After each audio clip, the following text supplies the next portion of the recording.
안녕하세요. 이준수 세무사입니다. 지난 영상에서는 비섬용 토지 판단 순서 중 네 번째 단계인 지역 기준에 대해 알려드렸습니다.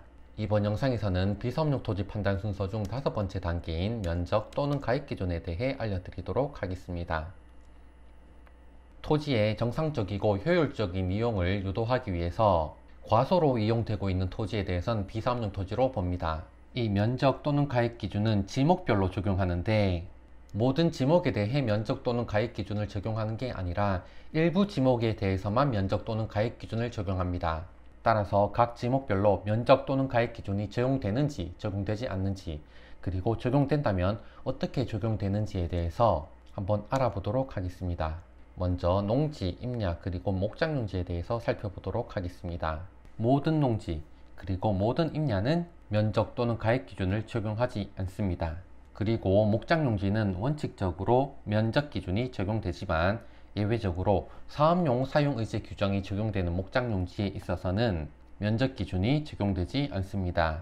목장용지에 있어서 면적 기준을 적용할 때는 가축별 기준 면적과 가축 두수를 적용하여 기준 면적을 계산하도록 되어 있습니다.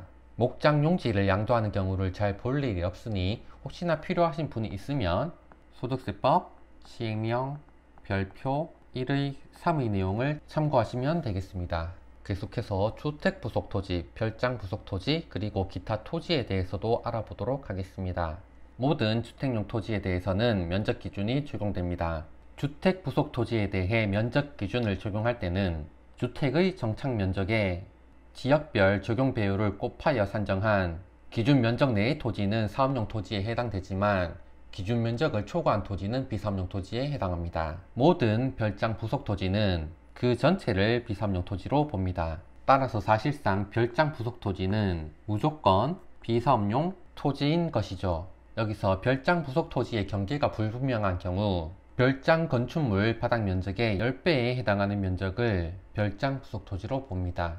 그리고 농지, 임야, 목장용지, 주택부속토지, 별장부속토지를 제외한 나머지 기타 토지에 있어서는 그 토지의 사용 용도별로 면적 또는 가액 기준이 달리 적용됩니다. 공장용지에 대해서는 면적 기준이 적용되는데 재산세가 분리과세 대상인 공장용지에 대해서는 공장 입지 기준 면적이라는 것을 계산하도록 되어 있고요. 재산세가 별도 합산과세 대상인 공장용지에 있어서는 건축물 바닥 면적에 용도 지역별 적용 배율을 곱하여 그 기준 면적을 계산하도록 되어 있습니다. 그리고 일반 건축물의 면적 기준이 적용될 때는 건축물 바닥 면적에 용도 지역별 적용 배율을 곱하여 기준 면적을 계산하도록 되어 있습니다.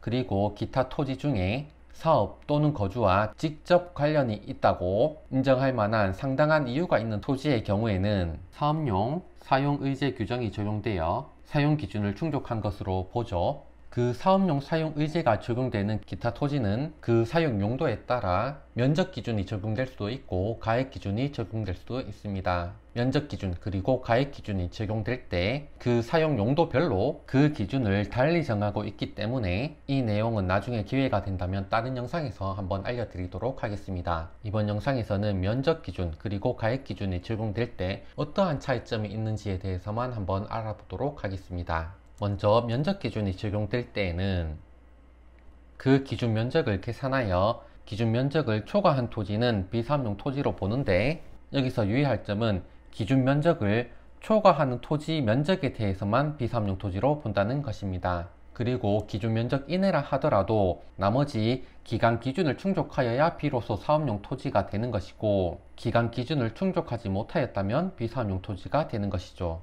가액 기준을 적용할 때에는 기준 수익 금액 비율을 계산하여 그 기준 수익 금액 비율 미만인 토지는 비사업용 토지가 되는데 여기서 유의할 점은 기준 가액을 미달하는 대상 토지 전체가 비사업용 토지에 해당한다는 것입니다. 그리고 기준 수익 금액 비율 이상이라 하더라도 기간 기준을 충족하여야 비로소 사업용 토지가 되는 것이고 만약 기간 기준을 충족하지 못하였다면 그 토지는 비사업용 토지가 되는 것입니다. 이해가 좀 되셨을까요? 이상으로 면적 또는 가액 기준에 대한 내용을 알아보았고요. 다음 영상에서는 기간 기준에 대한 내용을 알아보도록 하겠습니다.